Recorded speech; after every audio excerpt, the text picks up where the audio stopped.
आज Doubtnut app download करें। Doubtnut पर अपने सभी गणित, रसायन विज्ञान, भौतिक विज्ञान और जीव विज्ञान के डाउट्स का करो सफाया। बस प्रश्न की फोटो खींचो, एक ही प्रश्न को क्रॉप करो और तुरंत वीडियो सोल्यूशन पाओ। अभी डाउनलोड करें। प्रश्नानुसार हमें पूछा गया है कि दो कणों के निकाय जो दो कणों से मिलकर बना हुआ है का द्रव्यमान केंद्र उनको मिलाने वाली रेखा पर स्थित होता है तथा विभाजन कणों के द्रव्यमान के व्युत्क्रम अनुपात में होते हैं। यह हमें सिद्ध करना है, जिसके लिए हम यदि इस पर किसी आरेख पर जिस पर हमने दो कण निकाय कण एक जिसे एक नाम दिया हुआ है तथा दूसरा कण जिसे दूसरे से प्रदर्शित किया गया है, और ये निकाय को प्रदर्शित जो कण एक एवं दो से मिलकर बना हुआ है, जैसे एक धन दो से मिलकर बना हुआ माना जा सकता है। यदि इनके द्रव्यमान क्रमशः द्रव्यमान केंद्र पर स्थित, जहाँ पर यह रेखा यह अक्ष एक्स अक्ष को बताती है तथा दूसरी स्थिति पर ऊर्ध्वाधर अक्ष वाई स्थिति पर वाई अक्ष को बताती है, जहाँ यह मूल बिंदु को प्रदर्शित करता है। यदि इस स्थिति पर हम देखें तो निश्चित दूरी x पर, जहाँ कण एक के लिए हमने किसी संदर्भित रेखा y से इसकी दूरी x1 ली है तथा दूसरी के लिए द्रव्यमान केंद्र के अनुसार उसकी दूरी किसी निरपेक्ष अक्ष से हमने x2 लिया हुआ है।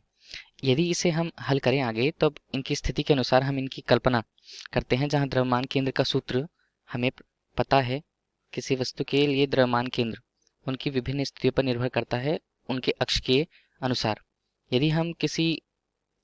निरपेक्ष अक्ष y के रूप में यदि इसे देखें, तब इसके रूप इनके मान द्रव्यमान केंद्र के अनुसार, चूंकि हमने इनके द्रव्यमान m1 क्रमशः तथा m2 मान रखा है तथा संपूर्ण रूप से निकाय का द्रव्यमान जैसे m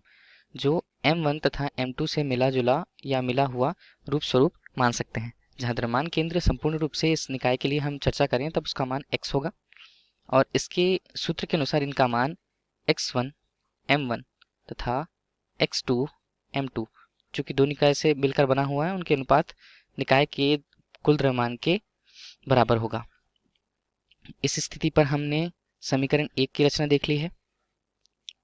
जिसे हम समीकरण एक नाम देते हैं। दूसरी ओर यदि हम y की स्थिति पर देखें, द्रव्यमान केंद्र x की स्थिति पर जो देखा गया था, उसी तरह y की स्थिति में यदि हम द्रव्यमान देखें तो उसका मान भी y बराबर y1 m1 y2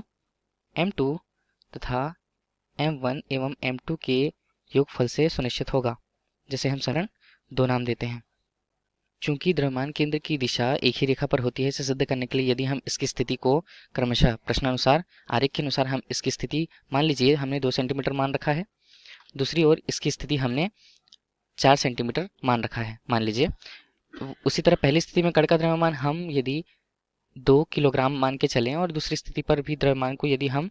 3 किलोग्राम के अनुपात पर मान के चलें, तब इनके मान क्रमशः हम द्रव्यमान केंद्र की स्थितियों पर रखें, तब x का मान हमारे लिए, जहाँ पर x1 के मान 2 हैं, m के मान भी 2, इनके 3 और